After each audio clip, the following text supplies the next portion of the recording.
abre esse bloco com estreia aqui no Agronoite. Vamos receber o analista e consultor de mercado da Scott Consultoria, que vai participar do nosso jornal todas as terças-feiras, comentando os assuntos que movimentaram o agronegócio. Alcides, seja muito bem-vindo. Obrigada pela sua participação. Muito obrigado. Eu que agradeço o convite. Excelente. A gente que agradece a sua presença aqui, engrandecendo o nosso jornal. E já começamos falando aí do Plano Safra. O ministro da Agricultura, Marcos Montes, recebeu hoje no gabinete em Brasília o presidente da Frente Parlamentar da Agropecuária, né, Alcides? E aí na pauta, a preocupação dos produtores rurais é com a demora para a definição de recursos para o Plano Safra 2022-2023. Aqui ao nosso canal, o Sérgio Souza, presidente da FPA, afirmou que o lançamento do plano vai ser entre os dias 28 e 30 de junho. Vamos acompanhar. Nós, da Frente Parlamentar Agropecuária, estamos muito preocupados e eu vim aqui trazer essa preocupação ao ministro, que está fazendo um trabalho diferenciado junto ao governo, junto ao Ministério da Economia. Nós precisamos, o povo brasileiro sabe da necessidade de chegar à mesa dos nossos cidadãos alimento de qualidade e mais acessível. E para isso precisamos de um plano safra robusto, um plano safra com volume de crédito que possa atender principalmente os pequenos e os médios produtores na sua totalidade e que tenha taxas de juros que sejam acessíveis. Só assim nós vamos conseguir fazer com que chegue à mesa do cidadão brasileiro alimento mais barato e fazer com que o produtor rural venha a produzir mais para gerar mais emprego e renda neste país. Alcides, a taxa de juros é uma das grandes preocupações. Agora, no que essa demora, né, nas definições dos recursos pode acarretar para o campo? Olha, o crédito é muito importante no meio rural, né, para a produção de grãos e de proteína de origem animal. E essa demora causa toda uma incerteza e a gente já vem de um cenário de grande estabilidade. Tá? O agricultor ele precisa fazer os investimentos, comprar os insumos com alguma antecedência. E o plano safra demorando prejudica bastante o desempenho. A nossa esperança está em que esse plano venha realmente robusto e atendendo o mercado nacional e principalmente permitindo que o Brasil aproveite as oportunidades que estão acontecendo no mercado internacional. A gente segue falando desse assunto porque hoje na Câmara dos Deputados o vice-presidente da CNA, José Mário Schreiner, disse que o setor espera uma definição sobre o Plano Safra e defendeu uma ampliação dos recursos públicos destinados à equalização de juros. Vamos ver então a fala do José Mário Schreiner. O setor agropecuário do Brasil, ele precisa se posicionar no sentido interno, né, do abastecimento da nossa população de 220 milhões de brasileiros e também, é claro, olhando o cenário mundial de cada vez mais se colocar bem nesse cenário da produção de alimentos e, diga sempre de passagem, com sustentabilidade. Não há um setor mais sustentável no mundo do que o setor agropecuário do Brasil. Mais do que nunca esse ano, o crédito para o setor rural ele é importante, mais do que nunca.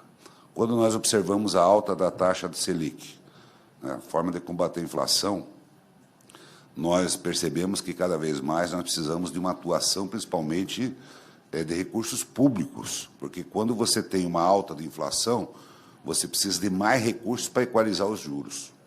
Então, nesse momento, é importante nós nos debruçarmos disso. O final de junho está aí. Nós precisamos fazer com que esse plano safra seja um plano plausível do tamanho que é o setor agropecuário brasileiro. No ano passado, nós utilizamos 13 bilhões de recursos do Tesouro Nacional, do orçamento do Tesouro Nacional, para a equalização de juros do crédito oficial. E esse ano, pelos cálculos nossos da CNA, nós precisamos ao em torno de 22 bilhões para você equalizar o mesmo quantitativo de dinheiro. 22 bilhões, hein, Alcides? Ele falou aí que esse ano, mais do que nunca, né, esse plano safra é aguardado. A gente vive um momento bem desafiador da nossa economia. A gente tem um cenário aí da guerra da Ucrânia, que é a inflação. Por que, né, esse plano é tão aguardado em 2022? Olha, esse dinheiro, parece que é muito dinheiro, né? Esses bilhões, né? Mas ele é pouco perto do que ele proporciona para o Brasil em geração de impostos, etc. Você tem uma ideia? Só no Bolsa Família foram gastos 32 bilhões, né? E ainda a gente tem o Auxílio Brasil, essas coisas todas, que vão consumir muito mais dinheiro.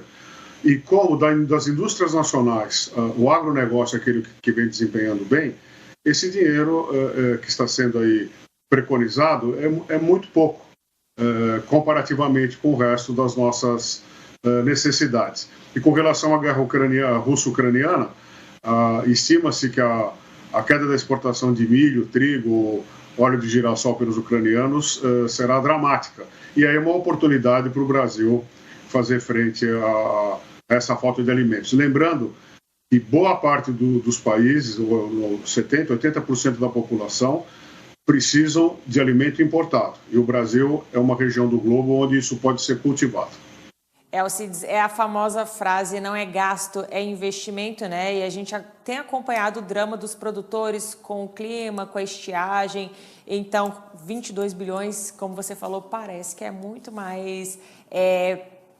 não sei nem se chega a ser o necessário para o nosso setor, né? Que gera, como você falou, tantas riquezas, né?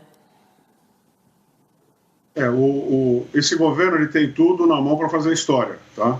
Se esse plano vier realmente permitindo que o Brasil produza, por exemplo, mais de 300 milhões de toneladas de grãos, que a gente continue exportando proteínas de origem animal, atendendo o mercado interno, atendendo pequenos, médios e grandes produtores. Hoje é o conjunto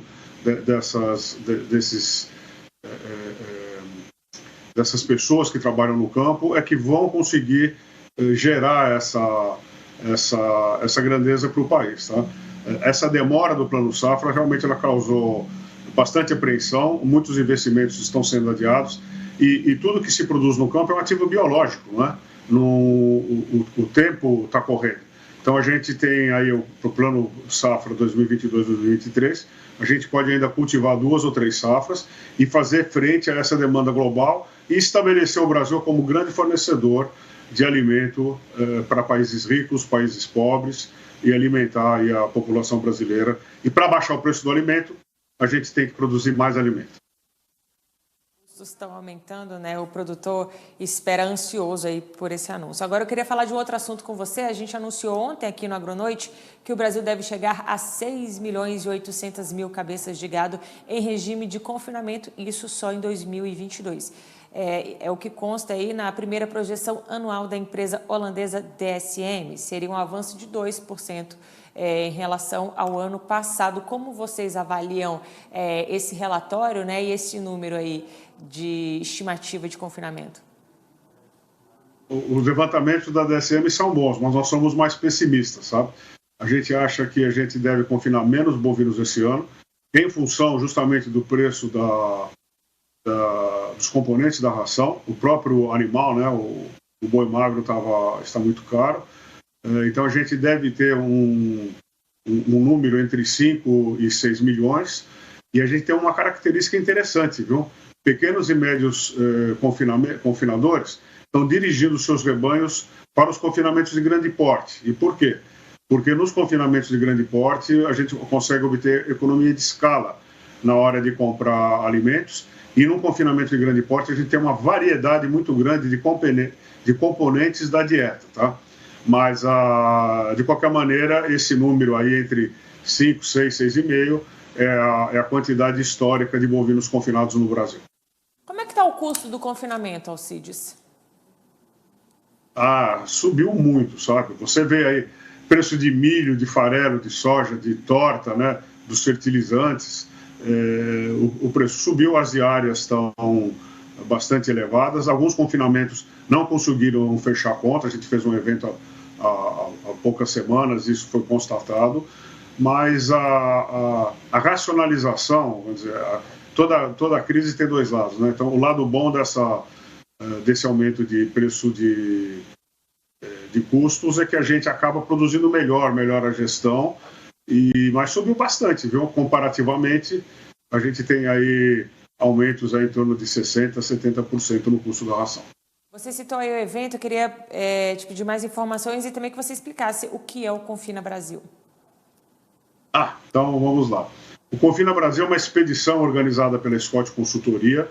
onde a gente faz uma pesquisa em campo para saber as tecnologias que estão sendo usadas, as técnicas de gestão, a quantidade de gado, enfim, os indicadores zootécnicos e as diferenças entre o pequeno, médio e grande confinador. E também identificar as características de cada região, né? Como é que é feito o confinamento no Rio Grande do Sul, em Santa Catarina, Paraná, São Paulo, Mato Grosso, Brasil Central de maneira geral, no leste do Brasil, no oeste do Brasil, é ter um conhecimento profundo da pecuária intensiva, tanto confinamento como semi-confinamento. Nós vamos ficar aí umas boas semanas na estrada, viu? Vai até outubro, é isso?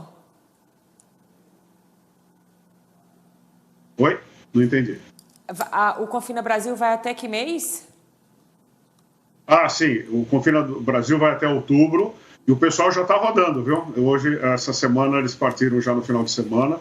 Nós estamos correndo agora São Paulo e Triângulo Mineiro. E tem um monte de coisa legal para mostrar no fim dessa jornada. Maravilha, a gente vai acompanhar tudo. Alcides, eu quero aproveitar a sua participação. O AgroMais tem feito um trabalho de destaque relacionado à sustentabilidade, né? A gente está sempre divulgando a pauta ambiental. Como segue a sustentabilidade no confinamento? Olha, os avanços são estupendos, tá? Hoje em dia, praticamente todos os dejetos do confinamento, eles são todos tratados e enriquecidos e se transformam em fertilizante de solo. Esse fertilizante orgânico, né, ele ou volta para as pastagens, de onde vêm os bovinos, ou eles são vendidos para agricultores, ou eles compõem também o rol de fertilizantes que é utilizado nas próprias lavouras das fazendas, que as fazendas, os confinamentos, eles também produzem milho, soja, pasto para fazer silagem de capim, etc. Então, isso tudo consome fertilizante. Mas hoje, praticamente, não se desperdiça nada no confinamento. Todos os dejetos, eles são, de uma maneira ou de outra, ou para produzir fertilizante, ou para produzir biogás, eles são reutilizados e reaproveitados. É economia circular, né? É um novo nome para isso. Alcides, olha, muito obrigada pela sua participação aqui, a primeira de muitas no Agronoite. Seja muito bem-vindo, em nome do meu colega Marcelo Dias, que não está aqui hoje, mas semana que vem a gente vai estar junto. Seja bem-vindo ao nosso time, obrigada e com certeza assunto não falta. Muito obrigado, bom trabalho para todos, espero todos com boa saúde, fazendo bons negócios e até a semana que vem. Até semana que vem, tchau, tchau. Agora a gente